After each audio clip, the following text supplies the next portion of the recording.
Perdeu o pai num desses ensaios.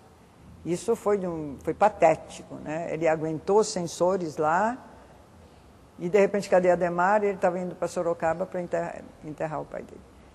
Então, foi um momento, assim, terrível. Mas medo não teve, como também não teve medo na Missa Leiga, onde que era uma peça forte. E, fora disso, o que estava sendo dito também era de uma coragem enorme, né? Na época. Eu acho que isso foi muito importante para mim na dança depois. Porque a gente começou a ver que a situação no teatro estava meio complicada, que as pessoas estavam sendo caladas, e o Adhemar nessa história, porque o Adhemar praticamente fundou o estágio com a gente. Aí o Adhemar, ele começou, monta isso, monta aquilo, e aí o Plínio, vamos pegar o Plínio estava totalmente calado, vamos pegar o quê? Navalha na carne, lógico, mudamos o nome ficou quebrado. Cecília Meirelles, né? Cecília Meirelles.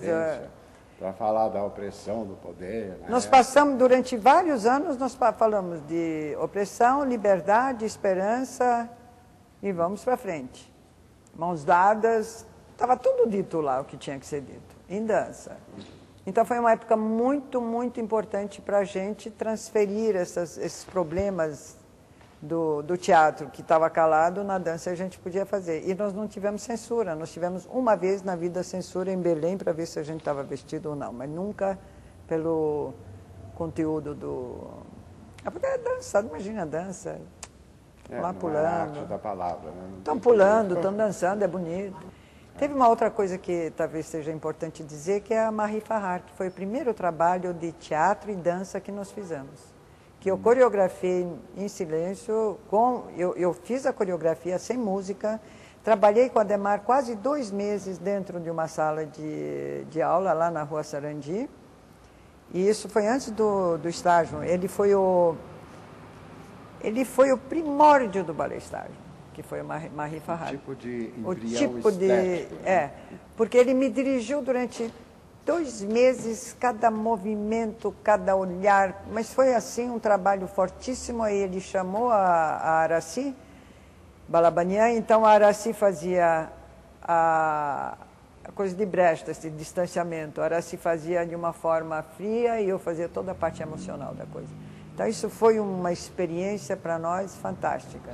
Foi O Que Delícia de Guerra, Mahasadi, aí foi Hair e América Urra. E depois Burguês Fidalgo no Rio de Janeiro com Paulo Atran. Falar de Mahasadi foi criatividade total, uma liberdade de ação total, mas foi de uma aprendizagem de montagem de personagem, montagem dos loquinhos, a pesquisa que foi feita naquela peça ficou para mim para a vida inteira, né? Porque cada personagem era de uma riqueza total lá.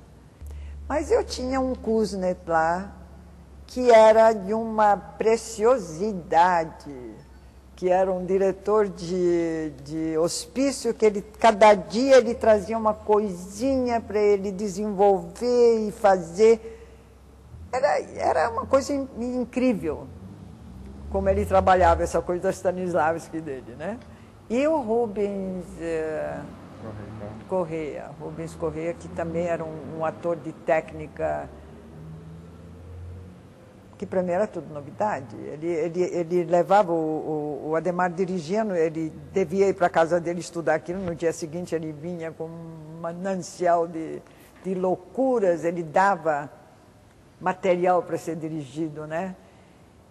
E eu não conseguia sair do lado do Adhemar, eu sugava aquilo, assim, no total, porque isso depois ficou para a minha vida inteira. Eu, quando cheguei na vida da Marica, em 71, ela era casada, já tinha um filho de 7, 8 anos, o Edgar, o filho mais velho. 9 ele tinha. Né? 9 anos. E aí a gente se apaixonou em Curitiba, ela veio para São Paulo, eu voltei para Belo Horizonte. Aí apareceu essa oportunidade de fazer essa série de filmes didáticos para televisão, e ela mandou me convidar para fazer. Eu só faço, disse para o Olha aqui, eu já estava sozinha nessa época. Eu só faço se o Décio Otero, que faz a Horizonte, vier fazer.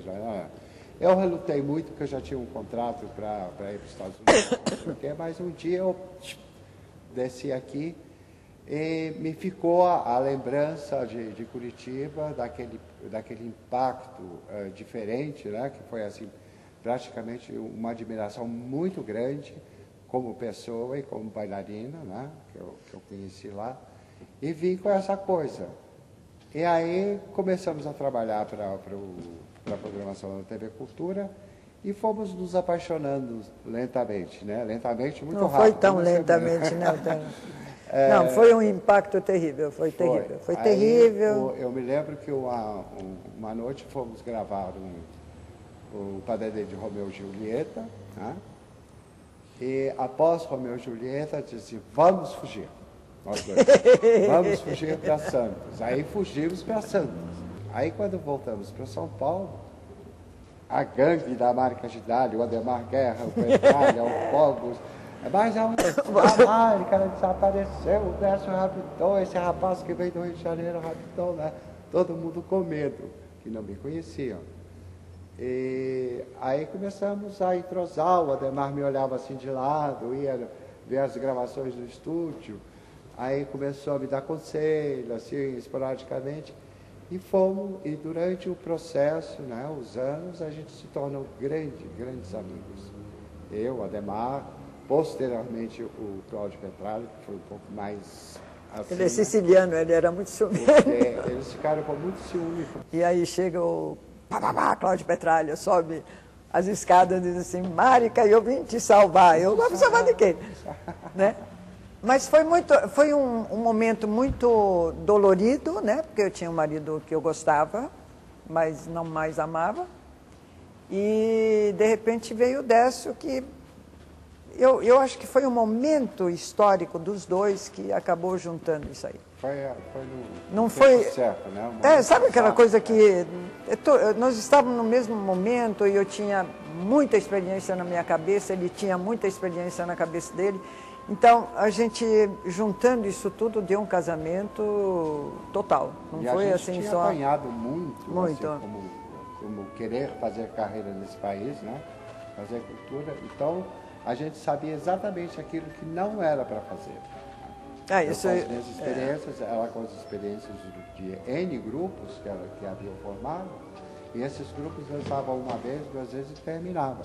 E a nossa proposta primeira foi assim, criar um grupo, um núcleo que tenha uma vida longa, que dê campo de trabalho para o bailarino, que se possa criar, que seja realmente um estágio, uma oficina de criatividade de dança. E aí vamos voltar um pouco para a minha família, que neste momento entra minha mãe novamente em ação com meu pai, né? Porque a gente não tinha dinheiro para nada. Para formar um grupo e vestir figurinos e essas coisas. E a mamãe, pela minha carreira, ela acabou abrindo uma lojinha de balé na Xavier Toledo. Na galeria lá, não foi no Xavier, não. Primeiro foi no Xavier Toledo, depois foi para a Galeria Ouro Fino, porque ela... No 7 de abril. Ela foi filial da La Danse do Rio de Janeiro. E como ela vendia muito e as roupas não chegavam em tempo certo, ela falou, eu posso fazer essas roupas, eu vou abrir minha própria loja e atendo a freguesia aqui. Aí ela abriu a loja, abriu a oficina dela no apartamento onde ela morava, comprou as máquinas, fizeram, e abriu a loja Balé do Centro, no centro. E este Balé do Centro foi a nossa salvação aí, porque nós só dançávamos de malha. E ela dava malha pra gente, não custava nada. Então, né, foi a primeira... que foi um grande golpe do estágio na época, porque nessa época todo mundo... os balés eram todos perequetados, cheios de bilhareco, tchutchu, não sei o quê. E a gente entrou com realidade. A dança, achávamos que o corpo tinha de falar por si mesmo, né? E isso foi assim um boom, uma grande novidade. Né? A Sarandi foi um ponto de encontro do pessoal de teatro que discutia coisas terríveis lá dentro.